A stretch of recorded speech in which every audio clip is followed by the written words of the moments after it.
چاند بھائی علی گڑھ کی طوائف زادی تھی۔ 1806 میں جب روہیل کھنڈ پر انگریزی قبضہ ہوا اور روہیلوں کی صدیوں پرانی بساط الٹ گئی تو سینکڑوں خاندان عزت و ناموس بچا کر بھاگے۔ اس دور میں یہی ایک دولت ایسی رہ گئی تھی جس کی حفاظت کے لیے بیسیوں لوگ کٹ مرے۔ چاند کی ماں کو بھی اس قیامت میں علی گڑھ چھوڑنا پڑا۔ طوائف کی کیا عزت، کیا ناموس، اس کے لیے مغل، روہیلے، مرہٹے، انگریز سب برابر تھے۔ وہ تو ایک بکاؤ مال ہے جس نے دام لگائے خرید لیا، ایک جام شراب ہے جس نے ہاتھ بڑھایا اٹھا لیا۔ مگر علی گڑھ کی بعض طوائفیں بازار میں نیلام نہ ہوتی تھی۔ ان کے نصیب تو کسی سردار کی حویلی، کسی نواب کے محل، کسی راجہ مہاراجہ کے رنواس میں جاگتے تھے۔ چاند کی ماں بھی ایک ایسی ہی طوائف تھی، مگر اس دور پر آشوب میں اس پر ایک پنڈارے سردار کو پناہ دینے کا الزام تھا جس نے تنہا کئی انگریز قتل کیے تھے۔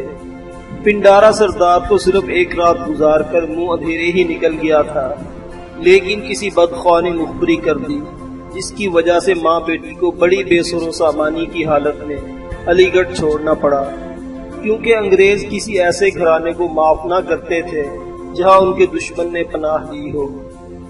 ایک قافلہ بندیہ چل کی طرف جا رہا تھا، ماں بیٹی اس میں شریک ہو گئی۔ چاند پر نکلتی جوانی کا موسم تھا، 16-17 برس کا سن ہوگا۔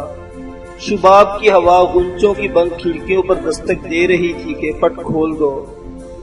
آرزوں پر دودھ ملی شراب کا رنگ تھا، گردن سراہی کی سانچی کی طرح ڈھلی ہوئی تھی، آنکھیں مستی بھرے کٹورے، گلے میں آواز کا جادو، پاؤں میں رقص کے بھاؤ، گاتی تو شعلے سے لپکتے، ناچتی تو دھنک کے رنگ بکھر جاتے، اور زلفیں اٹھتی تو دیکھنے والوں کے دل ٹوٹتے تھے۔ زمانے کی گردش اس قیامت کو نواب کریم خان کی سرکار میں لے آئی۔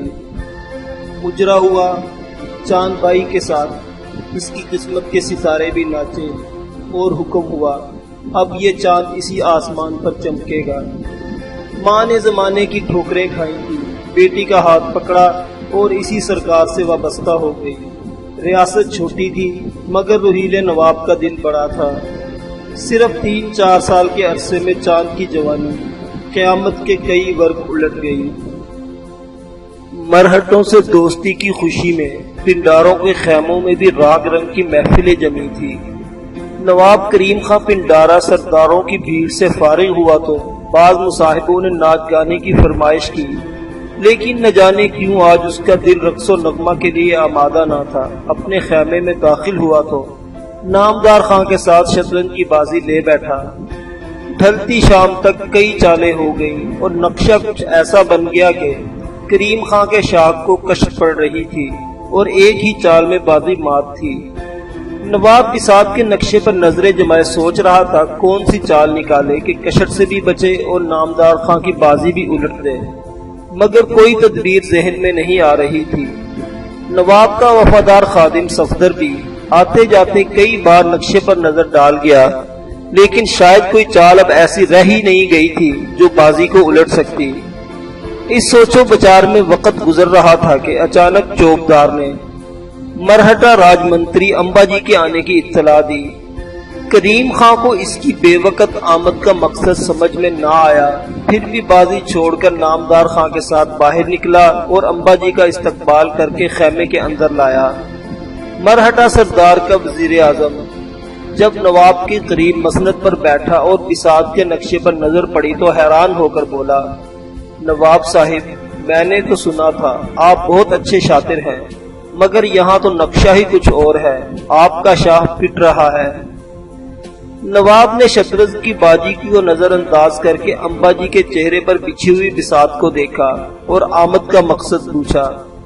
امبا جی نے ایک ہوشیار کھلاڑی کی طرح بات کا موہرا اٹھا کر ایک ایسے خانے میں رکھ دیا یہاں بھی شاہ مات کا نقشہ بن گیا۔ کریم خان، آپ نے جو کنیزیں مہاراج کی خدمت میں بھیجی تھی ان کا مجرا تک قبول نہیں ہوا۔ نواب حیران و ششدر رہ گیا۔ وہ کنیزیں تو علم و فن، رقص و موسیقی اور حسن و جمال میں اپنی نظیر نہیں رکھتی۔ مہاراج کا خیال ہے وہ صرف جنگلی پھول ہیں۔ جنگلی پھول تو خوشنما ہوتے ہیں امبا جی، مگر مہاراج آکاش کا کوئی چاند طلب کرتے ہیں۔ نواب نے چونک کر دیکھا، مگر ہم مہاراج کے لیے آکاش کا چاند کیسے توڑ لائیں؟ مرہٹا راج منتری نے بڑی ہوشیاری، بڑی مکاری سے بات کا موہرا آگے بڑھایا۔ معلوم نہیں کس نے ان کے کان میں چاند بھائی کا نام پھونک دیا ہے۔ کسی پل چین نہیں۔ کہتے ہیں کریم خان نے ہماری دل سے آؤ بھگت نہیں کی، مگر ہم نے تو مہاراج کے استقبال اور خدمت میں کوئی کسر نہیں اٹھا رکھی۔ وہ تو سب درست ہے، اور میں مہاراج کو آپ کی خلوص کا یقین بھی دلا چکا ہوں، مگر فرماتے ہیں اگر کریم خان مخلص ہے تو چاند بھائی کو ہم سے کیوں چھپا لیا؟ یہ الفاظ نواب کے دل پر بجلی بن کر گرے، آنکھوں کے سامنے دھواں سا اڑنے لگا، ششو پنج میں پڑ گیا اور افسردہ لہجے میں بولا، شاید مہاراج نہیں جانتے، چاند بھائی ہمارے دل کی دھڑکن بن چکی ہے۔ مہاراج اتنا ضرور جانتے ہیں کہ بادشاہوں اور مہاراجوں کی آمد پر میزبان وفاداری کے ثبوت میں اپنے دل کی دھڑکنیں ہی پیش کیا کرتے ہیں۔ روحیلا نواب وفاداری کے لفظ پر دل ملا کر رہ گیا، مگر خون کی گرمی کو دبا کر کہنے لگا، امبا جی یہ بات بڑھانے کی نہیں سمیٹنے کی ہے، آپ کا مطلب کیا ہے؟ روحیلے دل کی دھڑکنوں کو دل سے جدا نہیں کیا کرتے، مگر چاند بھائی آپ کی بیگم نہیں، صرف داشتہ ہے، گھر کی عزت نہیں، محض آرائش ہے۔ یہ سب کچھ جان لینے کے بعد میں آپ کی کیا مدد کر سکتا ہوں؟ ہماری طرف سے مہاراج کی خدمت میں کوئی عذر پیش کر دو، وہ ناراض ہو جائیں گے، انہیں رام کرو، وہ مانیں گے نہیں، کوئی صورت نکالو۔ یہ شطرنج کی بازی نہیں کریم خان، حسن کا کھیل ہے، چال بہت ٹیڑھی ہے، بچنے کی صرف ایک ہی صورت ہے کہ مہاراج کا کہا پورا کیا جائے۔ اگر ہم چاند کو تمہارے ساتھ نہ بھیج سکیں تو مہاراج بگڑ جائیں گے، اور اگر مہاراج بگڑ گئے تو سب کچھ بگڑ جائے گا۔ امبا جی کا لہجہ نرم تھا، مگر بات بہت گرم کہہ دی تھی۔ اس نے نواب کو سمجھانے کی کوشش، اس وقت آپ چاند کو میرے ساتھ بھیج دیں، شاید وہاں پہنچ کر واپسی کی کوئی صورت نکل آئے۔ اگر میں آپ کے خیموں سے خالی ہاتھ گیا تو اچھا نہ ہوگا۔ یہ ایک طلب تھی جو حکم کا درجہ رکھتی تھی، ایک درخواست تھی جسے ٹھکرا دینے کی صورت میں بہت کچھ بدل سکتا تھا، ایک دھمکی تھی جس کے پیچھے مرہٹا لشکروں کی طاقت بول رہی تھی۔ اور نواب کریم خان بات کے نقشے پر کھڑا سوچ رہا تھا، کیا جواب دے، کیا عذر پیش کرے، کیا تدبیر کرے کہ معاملہ سمیٹ لیا جائے۔ چاند بھائی صرف داشتہ نہیں، اس کی محبوبہ تھی، اسے دیکھ کر جیتی تھی۔ طوائف زادی تھی تو کیا ہوا، اپنے دامن میں وفا کا جوہر باندھ کر آئی تھی، اور یہی زہر عشق کریم خان کے کلیجے کو اندر ہی اندر کاٹ رہا تھا۔ اسے مصلحت کی بھیٹ کیسے چڑھا دے، وقت کا تقاضا انکار کا حوصلہ نہ رکھتا تھا، دل اقرار پر راضی نہ تھا، اس کا ذہن نہیں اور ہاں کے درمیان ایک ویران سے خلا میں لٹک کر رہ گیا۔ امبا جی کا مطالبہ کچھ اور تھا، کریم خان کچھ اور سوچ رہا تھا۔ بھلا یہ ناشدنی خبر سن کر چاند زندہ کیسے رہ سکے گی؟ وہ مہاراجہ سندھیا کی خدمت میں بطور تحفہ پیش کی جا رہی ہے، خبر سنتے ہی غش کھا کر گر پڑے گی۔ اب اسے بیگم کی نصیحت یاد آئی جس نے چاند بھائی کو ساتھ لے جانے سے منع کیا تھا۔ سخت پریشان ہو گیا۔ اسی پریشانی کے عالم میں نواب نے ایک بار پھر سامنے بچھی ہوئی بساط کے نقشے کو دیکھا۔ ادھر بھی بازی ایک ہی چال میں مات ہونے والی تھی، اور ادھر بھی صرف ہاں یا نہ ہی پر محبت کے کھیل کا انحصار ہے۔ وہ کرے تو کیا، جواب دے تو کیا؟ گھبرا کر اس نے فیصلہ قسمت پر چھوڑ دیا، دیکھیں وہ کیا چال نکالتی ہے۔ اور ساتھ ہی اس کے ذہن میں عجیب سی ترکیب آئی۔ مرہٹا راج منتری سے مخاطب ہو کر بولا، امبا جی ہمیں مہاراج کے حکم سے انکار نہیں، لیکن چاند بھائی نے جانے سے انکار کر دیا تو کیا ہوگا؟ مرہٹا جیت کے نقشے پر بیٹھا تھا،